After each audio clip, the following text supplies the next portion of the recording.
अलिफ लैला नाय के चौथे भाई काने अलकूच की कहानी। इसी तरह की नई नई कहानियाँ सुनने के लिए हमारे चैनल को सब्सक्राइब करें। नाय ने कहा कि मेरा चौथा भाई काना था और उसका नाम अलकूच था। अब ये भी सुन लीजिए कि उसकी एक आंख किस प्रकार गई। मेरा भाई कसाई का काम करता था। उसे भेड़ बकरियों की अच्छी पहचान थी। वह मेढ़ों को लड़ाने के लिए तैयार भी करता था। इस कारण वह नगर में सर्वप्रिय हो गया। वह बड़े अच्छे अच्छे मेढ़े पालता और प्रतिष्ठित लोग उसके यहाँ मेढ़ों की लड़ाई देखने आते। इसके अलावा वह भेड़ का बहुत अच्छा मांस बेचता था। एक दिन एक बुढ़ा उसके पास आया और एक पसेरी मांस खरीदकर और उसका मूल्य देकर चला गया। उसके दिए हुए चांदी के सिक्के बिल्कुल नए और चमकते हुए थे। मेरे भाई ने उन्हें देखकर एक संदूक में डाल दिया। वह बूढ़ा 5 महीने तक इसी तरह आता और उतना ही मांस रोज उसकी दुकान से ले जाता रहा और बदले में उतने ही रुपए रोज दे जाता रहा। 5 महीने बाद मेरे भाई ने जब और भेड़ें खरीदनी चाही तो संदूक खोलने पर वहां कागज के गोल कटे टुकड़े पाए।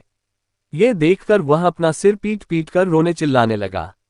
उसने पड़ोसियों को बुलाया और उन्हें संदूक में भरी हुई कागज की गोल चिंदियां दिखाईं।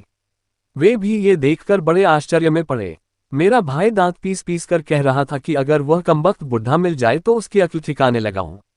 संयोग से गली में कुछ दूर पर वह बुढ़ा दिखाई दिया। मेरे भाई ने दौड़कर उसे पकड़ा और पड़ोसी तथा अन्य कई लोग भी वहां एकत्र हो गए। मेरे भाई ने पुकार कर कहा, भाइयों देखो इस निर्लज पापी ने मेरे साथ कैसी धोखाधड़ी की है। ये कहकर उसने सारा वृतांत कहा।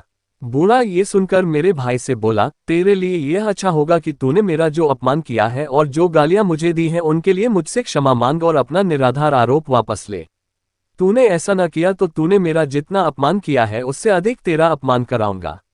मैं नहीं चाहता कि तू जो अभक्ष्य वस्तु खिलाता रहा है उसका उल्लेख भी करूं। मेरे भाई ने कहा, तू ये क्या बकवास कर रहा है। तू जो चाहे कह दे। मैं किसी बात से नहीं डरता क्योंकि मैं कोई काम धोखेबाजी का काम करता ही नहीं। बूढ़े ने कहा, तू अपनी फजीहत कराना ही चाहता है तो करा। सुनो भाई लोगों, यह अधम कसाई आदमी मारता है और उनका मांस भेड़ और बकरी के नाम पर तुम लोगों के हाथ बेचता है। मेरे भाई ने चिल्लाकर कहा, नीच बूढ़े, तू इस उम्र में भी झूठ बोलने से बाज नहीं आया। क्यों ये बेसिर पैर की हाँक रहा है। उसने कहा, मैं बेसिर पैर की क्या हाँकूंगा। बेसिर वाली आदमी की एक आध लाश अब भी तुम्हारी दुकान के अंदर के हिस्से में होगी। वहां जाकर जो भी देखेगा उसे मालूम हो जाएगा कि झूठा मैं हूं या तू। अलकूज ने गुस्से में भरकर कहा, जिसका जी चाहे मेरी दुकान देख ले। अतएव पड़ोसी लोगों ने तय किया कि बूढ़े को दुकान पर ले जाया जाए और अगर उसकी बात झूठ निकले तो जितना रुपया उस पर वाजिब है उससे दुगुना उससे वसूल किया जाए। वहां जाकर देखा कि दुकान के भीतरी भाग में वास्तव में एक मनुष्य की बगैर सिर की लाश लटक रही थी, जैसे कि कसाईयों की दुकानों पर जानवरों की बेसिर की लाशें लटकी रहती हैं। वास्तविकता ये थी कि वह बूढ़ा जादूगर था और दृष्टि भ्रम पैदा करने में निपुण था। 5 महीने तक उसने कागज की गोल चिंदियां मेरे भाई को दी और इस समय उस भेड़ को, जिसे मेरे भाई ने कुछ देर पहले मारा था, आदमी बनाकर लोगों को धोखा दिया। उसका जादू का खेल कौन समझता। लोगों ने क्रोध में आकर मेरे भाई को बहुत मारा और उससे चीख चीख कर कहा कि तुम नीच और पापी हो, हमें नरमास खिलाते रहे हो। इसी मार के कारण मेरे भाई की एक आंख फूट गई। मारने वालों में बूढ़ा भी शामिल था। उसने मारपीट पर ही पर मामला खत्म नहीं किया बल्कि सारे लोगों के साथ मेरे भाई और उसकी दुकान में टंगी हुई लाश को लेकर काजी के यहाँ पहुंचा। काजी पर भी उसने दृष्टि भ्रम का प्रयोग किया और उसे भी लाश आदमी ही की दिखाई दी। काजी ने मेरे भाई की कहानी पर विश्वास न किया न उसकी चीख पुकार पर दया दिखाए।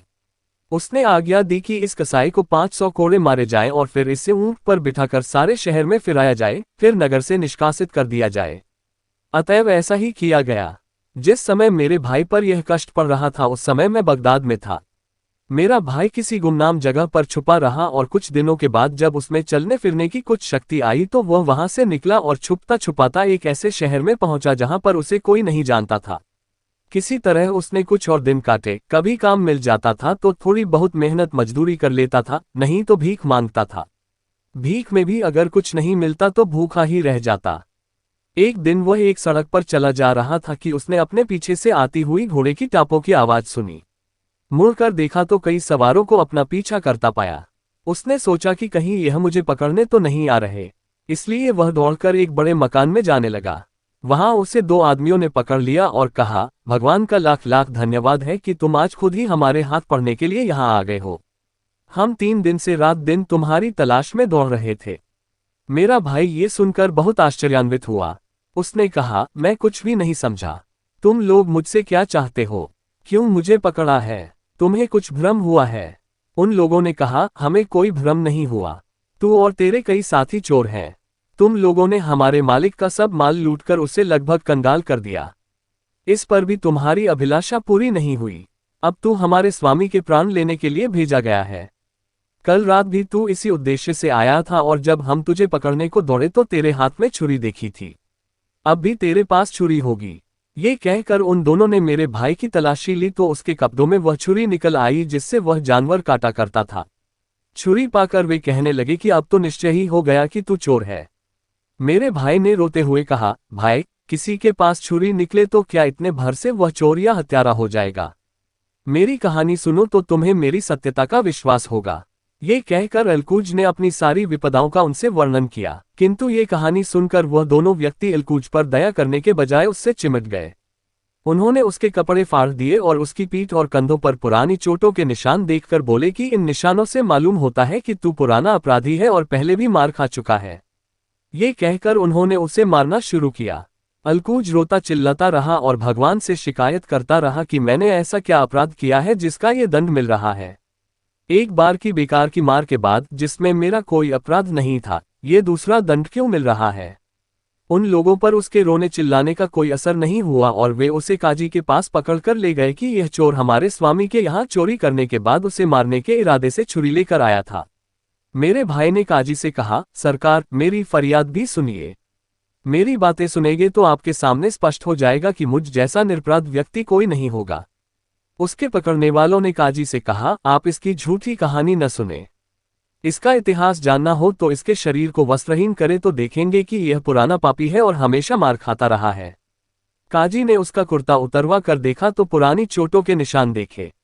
उसने आज्ञा दी कि इसे 100 कोड़े मारे जाएं और ऊंट पर बिठाकर शहर में घुमाया जाए और इसकी अपराध कथा कही जाए और फिर इसे नगर से निकाल दिया जाए। ऐसा ही किया गया। नाय ने कहा कि मुझसे कुछ लोगों ने जब उसकी दुर्दशा बताई तो मैं वहां गया और तलाश करके अपने भाई को घर लाया।